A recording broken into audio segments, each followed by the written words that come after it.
Hey, you know if you ever want to talk. You're right. Burton, why do you have to go and fuck things up all the time, huh? And maybe you should stop fucking acting like one. Damn it, pull. In the year 2099 in London, a man named Wilf sits on a bench deep in thought. A young girl named Elita walks up to him and he asks, "What mess have you gotten into now?" She answers that it's his fault she's in trouble. They share a brief moment of nostalgia as Elita reminds him that she once saved his life. However, she's not here to save him now. She's busy saving another world. Elita bids farewell to Wilf, and before he can say anything, she blinks, and her face becomes expressionless. In the Blue Ridge Mountains of the USA in 2032, Flynn Fisher goes about her daily chores. She helps her blind mother with coffee and medication. When she notices some pills are missing, Flynn goes to the trailer outside their house to ask her brother Burton about them. He's busy playing a VR game, and he mentions he has something big lined up that will help them buy more medicine. Burton hands Flynn his headset and she enters the game. She easily wins a level that no one else could complete and finds a map. She insists Burton wire the money to her, then goes to the ATM to withdraw cash. While at the ATM, Flynn runs into Tommy, the town sheriff, and they talk about his upcoming wedding. He tells her he ordered decorations from the print shop where Flynn works. At the shop, her colleague Billy Ann teases her about still liking Tommy. Later, Flynn finds a broken figurine and keeps it. The boys at the shop give her a box that came for Burton. It's a strange metal contraption from a company called Milagros Cold Iron.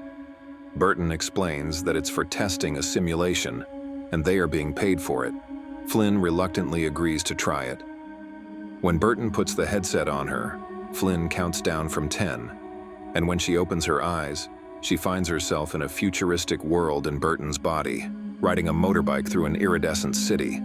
The voice in her head explains that she's in a simulation, but she can feel everything, even pain.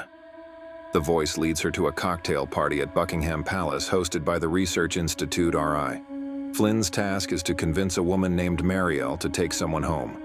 She succeeds and later follows the voice's instructions, using a glass ampule to put Marielle to sleep. The car's driver, a robot, attacks Flynn, but she fights back and manages to escape. The voice continues guiding her through the simulation, leading her to a dead end where a woman waits. The woman tells Flynn that they'll resume the next day. Flynn is shaken, but when she wakes up in her real world, she decides to get her mom's medicine from a local bar. There, a group of men harasses her for more money, but a disabled man named Connor helps her by threatening the men. He gives her the medicine and together they head home. When Flynn arrives, she finds Burton in pain. He has strange glowing marks on his skin, which are causing his discomfort. The next day, Flynn finds out that Burton has been giving her mother his pills to help with her pain. Flynn apologizes for accusing him of stealing them and logs back into the simulation. This time, she finds herself in a surgery room, unable to move. The woman from before tells her that she can't leave the simulation without her permission. Flynn endures the pain of having her eye removed and replaced with Marielle's. The woman tells her to control her pain, and when Flynn does, she lets her sleep. When Flynn wakes up again, she finds herself in a car with the woman. They go to a building where the woman uses Flynn's new eye to gain access. Inside, they reach a chamber with an inverted pyramid. The woman offers Flynn a gift and instructs her to use her real eye to view it. The laser that shoots into her eye causes immense pain, but Flynn pushes through it. Just as the woman begins to explain, a man arrives and tries to kill them both. Flynn fights back but is captured. However, she manages to escape and is left shaken by the events. Flynn swears never to log into the simulation again, but her colleague Billy Ann tries to cheer her up. Flynn admits to still having feelings for Tommy and begins to theorize that the simulation is a real place, where she's inhabiting a robot's body. At the print shop, Flynn gets a call from Wilf, who warns her that her life is in danger. He tells her there is a bounty of $9 million on her head. Flynn rushes to tell Burton, but he and his friends initially don't believe her. After using a drone to check, they realize she's right.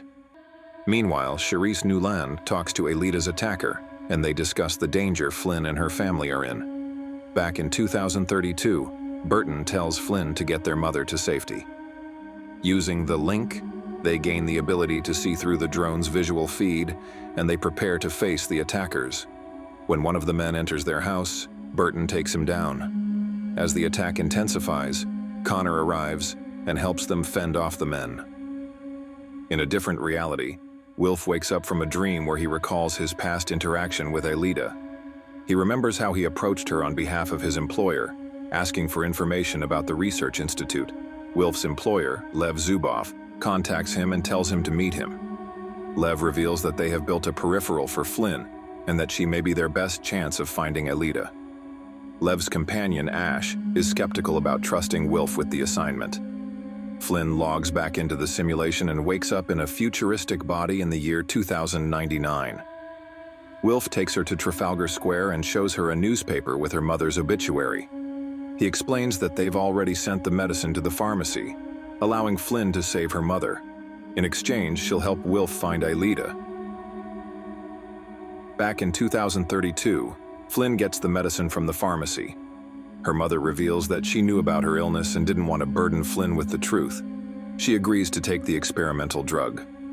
Meanwhile, Tommy starts noticing strange things happening, like floating objects, and realizes that something is amiss. Flynn and Burton argue about the future and whether they should trust Wilf. Flynn is adamant that they accept the help being offered, but Burton remains suspicious. Flynn eventually convinces Burton to meet Connor and enlist his help.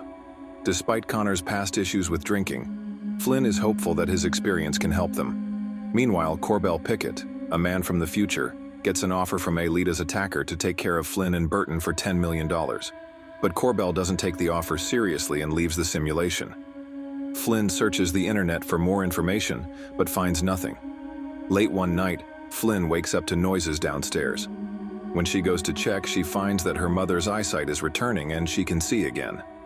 It's a bittersweet moment as Flynn realizes how much has changed and how much more is to come. In Clanton, 2015, a biker gang arrives at Corbell Pickett's garage hoping to buy some cars.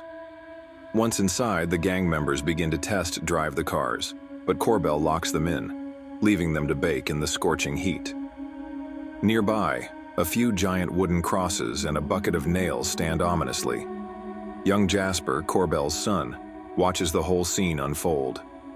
Fast forward to Flynn's time. Corbell Pickett, now older, is faced with a tough decision. He's been asked to take out the Fishers.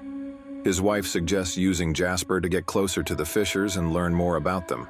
Meanwhile, Flynn is at home, noticing her mother reading a newspaper. She smiles, feeling at ease. Flynn meets up with Billy Ann and tells her everything, while Burton and his friends fly drones around them. In a print shop, Burton uses printers to make more guns and reveals that he bought the shop with the money they got. Flynn is upset, especially when she finds out he rented a car. She insists they need to make decisions as a team. Then, Connor arrives, offering to help out. On their way home, the siblings discuss how much information to share with others. Burton is furious when he finds out that Flynn told Billy Ann everything. Flynn defends her decision, saying Billy Ann is her only real friend. Burton counters, reminding her that Jasper's uncle is Corbell Pickett. In the future, Lev and Wilf discuss Wilf's past. Wilf reveals he once took lives, something Lev says there's no shame in, as it was necessary. They then wake Flynn's peripheral, a device kept in a box when not in use. Flynn logs into the peripheral and tells them what happened with Alita. In return, Wilf and Lev tell her about Corbell Pickett's involvement in a plot to harm the Fishers. Wilf reflects on his own troubled past, particularly his adoption by a couple who initially wanted Alita, but took him in as well after he agreed to change his name. He recalls how he once found Alita, but it was only a robot with her face and voice. The couple had not seen Alita for a month and had no idea where she was except for a cryptic clue that she was staying where snow last fell in London. Meanwhile, Flynn and Burton continue to argue about Corbell. Burton wants to kill him, but Flynn believes they can find another way. Flynn logs into the peripheral again, this time connecting with Wilf. Together, they explore Buckingham Palace, retracing Flynn's steps from the night before. They decide to walk around, and Wilf links them so they can experience each other's sensory perceptions. Flynn feels Wilf's hangover and sees through his eyes. Back in Clanton, Burton confronts Corbell and makes him an offer. He offers Corbell $200,000 every week to leave the Fishers alone. He also warns Corbell that if he harms them, Burton and his friends, all former Marine Corps soldiers, will hunt him down. Corbell, however, isn't intimidated and insists that this is his town. The tension rises when Burton points at a glass in Corbell's hand, and a bullet shatters it. Burton repeats his offer, and the two men shake hands, though the encounter is far from resolved. Meanwhile, Cherise Newland, who has been monitoring Flynn's actions, sends her hitman Daniel to take care of her. She accuses him of taking too long. Daniel tells her about Aelita's connection to Grace Hogarth, another employee at the Research Institute. Cherise promises to handle it. In a garden full of beehives, Cherise has tea with Grace and questions her about Aelita. Grace admits she introduced Aelita to the Research Institute, but before she can explain more, Cherise releases a chemical in Grace's tea, causing her to sweat a pheromone that attracts the bees. The bees swarm and attack Grace, killing her. Back in Clanton, Jasper delivers a bag to Corbell, a bag containing bundles of cash. Corbell entices Jasper to take one of the bundles, then demands that Jasper find out where the Fishers are getting their money. At home, Flynn talks to Burton about the strange sensation of being linked with someone when using the peripheral. Burton explains it's called a haptic drift, a feeling of love that isn't actually love but more like getting lost in someone else's senses.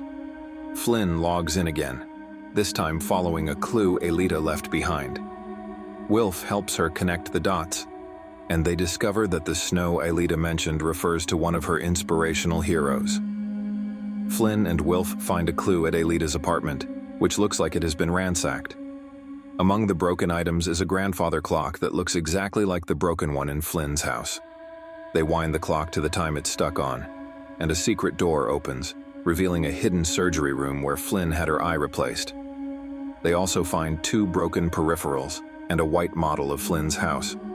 As they prepare to leave, the door bursts open, and Daniel and a robot storm in. Daniel uses a sonic gun that affects Flynn's real body. They manage to overpower the attackers, and Daniel reveals that Cherise wants Flynn because she took something from the Research Institute. Before Daniel can reveal more, Cherise remotely controls the robot and kills him. In a destroyed London, 2075, young Wilf and Aelita are homeless, living in a bus and struggling to survive. One day, Wilf gets into trouble with a bully when he doesn't bring enough food. The bully sends him to check out a van where people are distributing food, but when Wilf throws a stone at the van, it disappears, revealing it was just a projection. Wilf and Aelita are captured by 2 masked individuals and taken away. In the future, Wilf shows Lev Zuboff what they found at Aelita's house. Lev isn't satisfied with what they've found, especially as Aelita is no longer around to help them. They discuss the consequences of losing Aelita's implant, which provided immunity boosts. In Clanton, Flynn notices blood in her eye and experiences another spasm in her right hand. Tommy visits with some beer and offers his help, sensing that something is going on. Flynn feels guilty for lying to him, but Burton reminds her that they need to keep their secrets. Later, Flynn has a seizure and is taken to the doctor Dee Dee, who confirms she had a tonic-clonic seizure but urges Flynn to stay away from the headset. Back at home, Flynn watches an old home movie of her family. Burton apologizes for the trouble he caused and Flynn reassures him.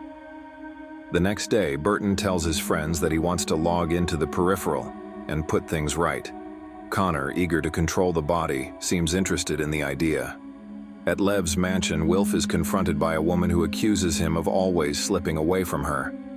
Lev, meanwhile, is confronted by Cherise, who accuses him of stealing something. She explains that there are 3 major forces in their world: the Klept oligarchy, the Met Police, and the Research Institute, each with its own domain of power. She warns Lev about overstepping his boundaries. Flynn's hand continues to spasm as she meets Burton and Connor to discuss the bodies she's promised them.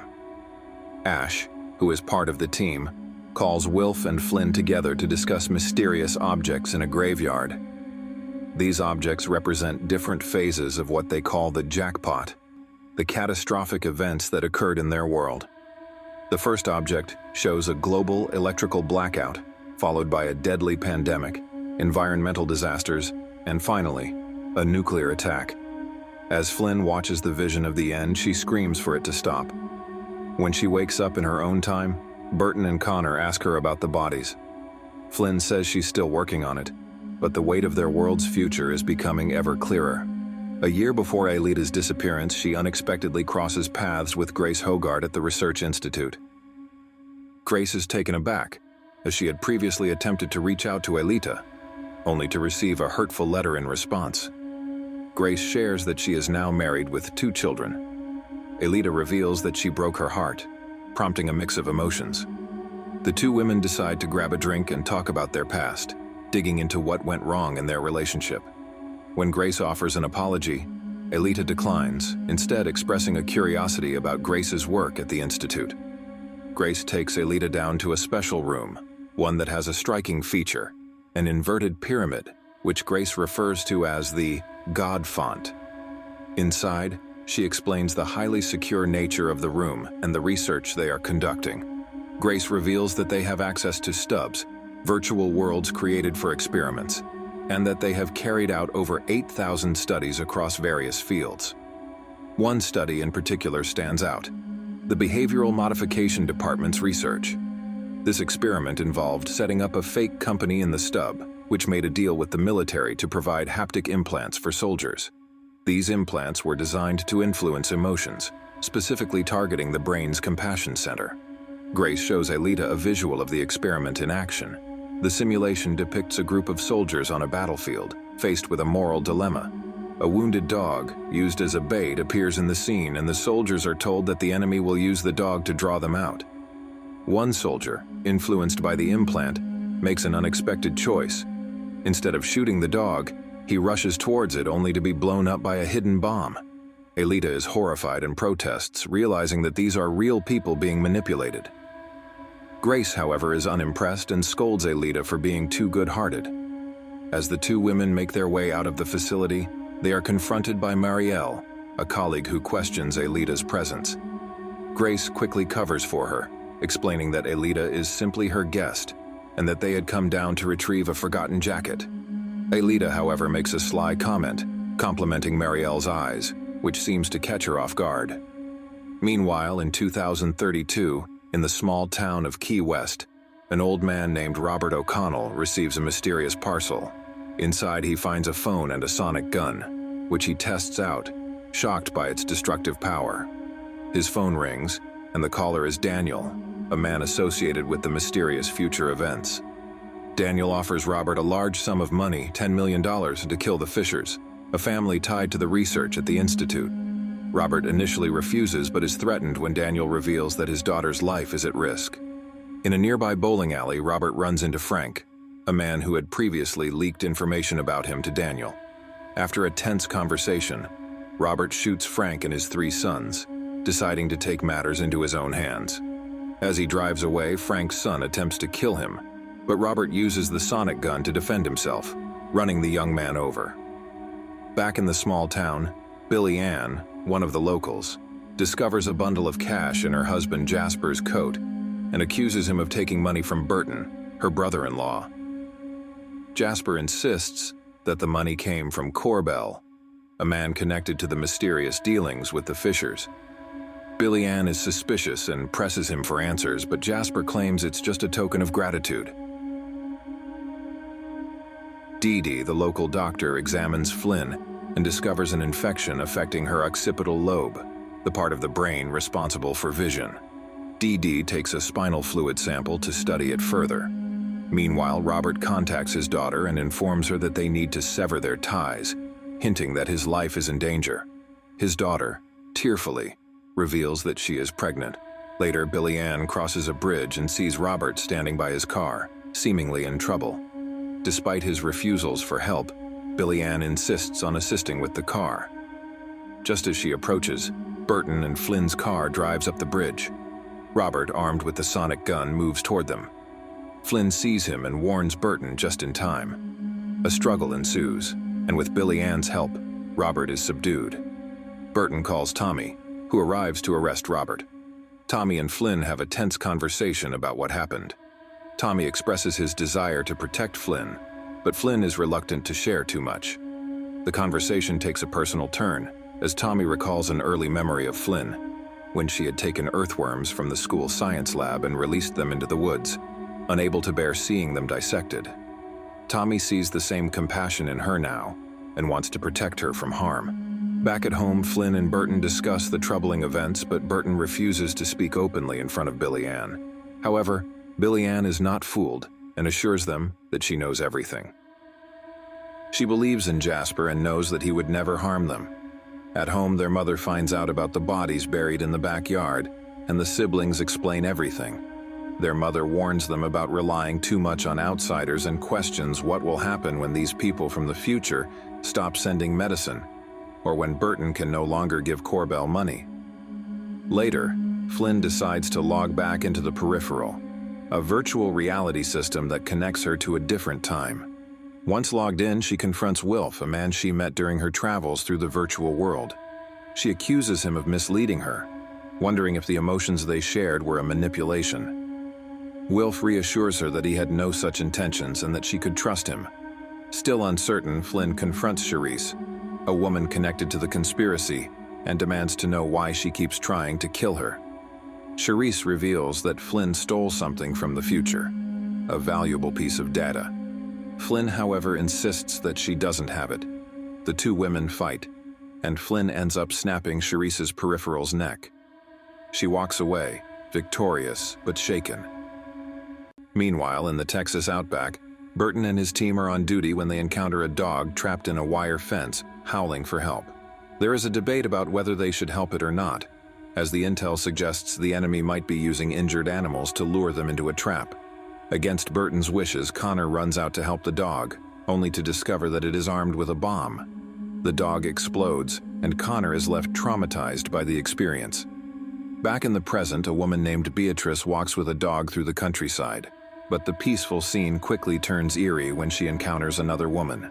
They discuss the murder of a man named Daniel, whose throat was cut by a mysterious entity. Their surroundings dissolve into a cityscape, and they find themselves on a rooftop in London. Meanwhile, Tommy continues to search for answers about his accident but is limited by the lack of information. Sheriff Jackson arrives and advises Tommy to take paid leave. Tommy, however, is determined to find out the truth and refuses to rest. Back in London, Wilf and Flynn discuss the ongoing mystery surrounding Alita and the stolen data.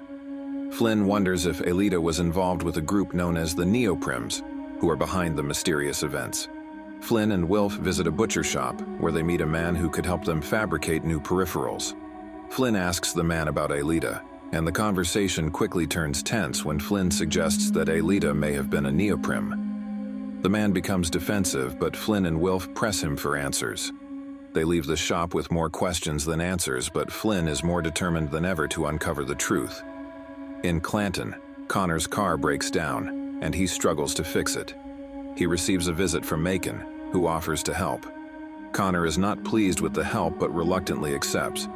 He asks Macon about the future technology the Fishers are using and whether he could live permanently in the future. Macon explains that Connor's physical body wouldn't survive such a transition. Meanwhile, in London, Inspector Lobeer arrives at Lev Zubov's residence and demands answers.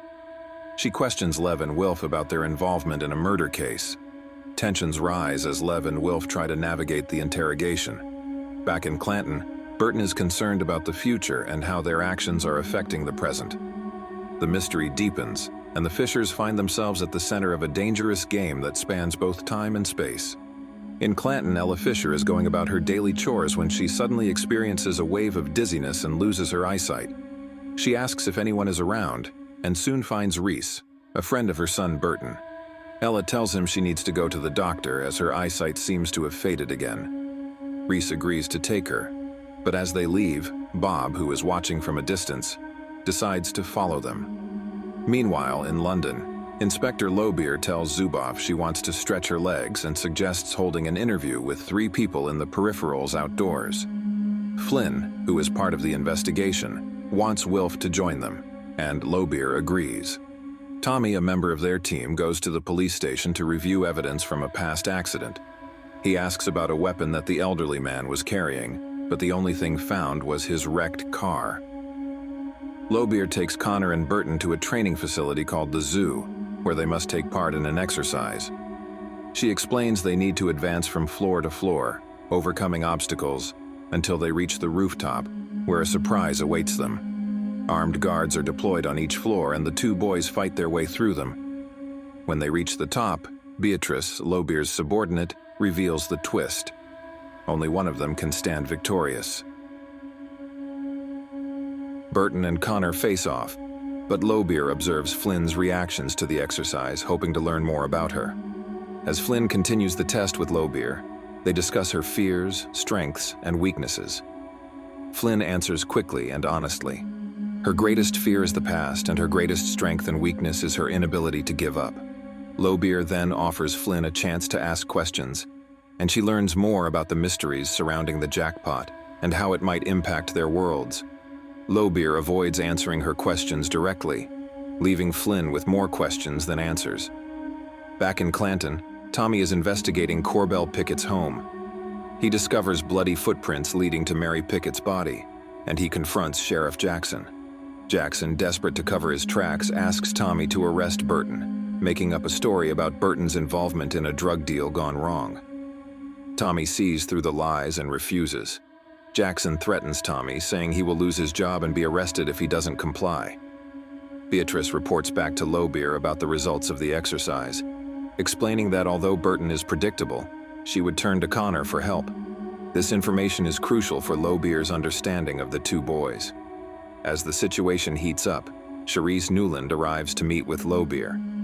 She explains that something valuable has been stolen from her and asks for Lobeer's help. Meanwhile, Zuboff, a key player in the investigation, is determined to uncover the secrets behind the RI and their dangerous technology. In Clanton, Reese's condition worsens as he continues to help the Fishers. Bob, who is desperate to protect his daughter, is confronted by Ella, who tries to convince him to take a different path. But Bob remains firm in his belief that there is only one way to keep his daughter safe. Meanwhile, Burton, Flynn, and Leon rush to the hospital, but Bob uses the opportunity to strike, leading to a violent confrontation. Tommy, meanwhile, is stuck in a tense situation with Sheriff Jackson and Corbell Pickett. He points Bob's gun at the sheriff and creates a story about how Bob might have been responsible for the death of Mary and the destruction that followed.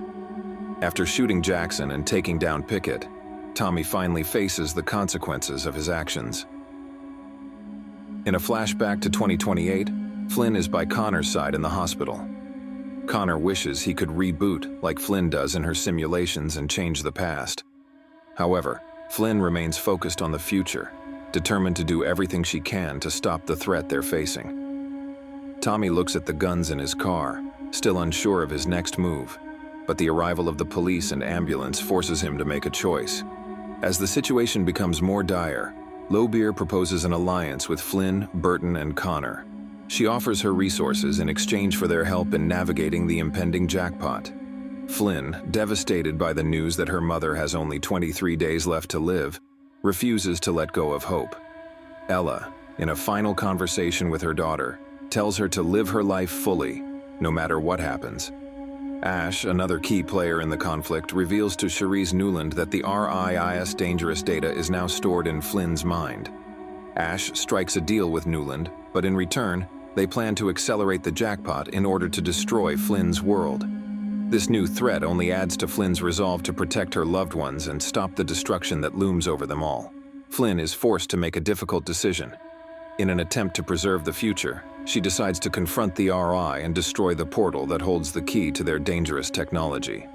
As she prepares to face the consequences of her actions, she realizes that her journey is far from over, and that she must find a way to protect her world and the people she loves. As the story unfolds, Flynn's strength and determination lead her to uncover hidden truths about the people around her, including Wilf, who shares his painful past with her. Together, they embark on a quest to find Alita, hoping to uncover the secrets that could change everything. But the stakes are high, and the danger is ever present. The story concludes with Flynn, Wilf, and their team continuing their mission to stop the Neoprims and the forces that threaten their worlds. But as they dive deeper into the mystery of the RI and the destructive potential of their data, they realize that they may be facing an enemy much more powerful than they could have ever imagined. With every step they take, the lines between what is real and what is simulated begin to blur, leaving Flynn and her friends to question the nature of their existence and the consequences of their actions. And the consequences of not clicking my recaps on the right would be horrible, my friend. You would really miss out on something. Subscribe and drop a like to return to the best movie event in town every Saturday, my friend.